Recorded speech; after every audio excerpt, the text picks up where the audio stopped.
All right. You know the saying, what gets measured gets managed.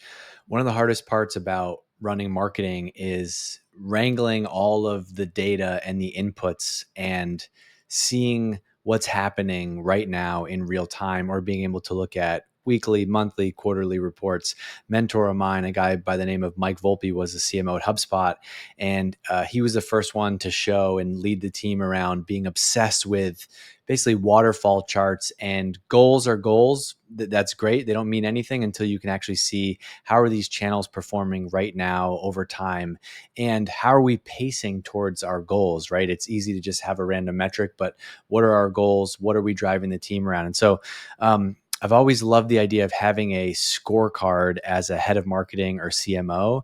And for me, there were three big questions that I tried to keep in mind when I was leading marketing, and something that I would do now today, which is number one, what are the top channels and campaigns that are working right now? What's delivering us customers? Number two is, where should we put our next money to make the most impact? Because next quarter, next year, the plan is going to keep growing. You can't just have all of your eggs in today's short-term basket. You have to be investing for the long term. And so I want to know, what are promising channels that we're testing where we can put more money in to make a bigger impact in the future?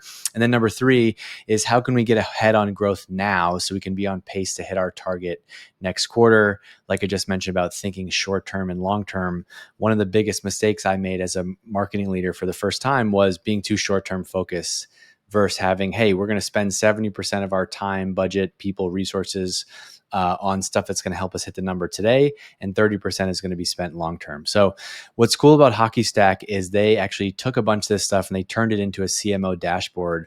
I've often referenced this CMO dashboard from a guy called Tim Kopp, who was the CMO at Exact Target.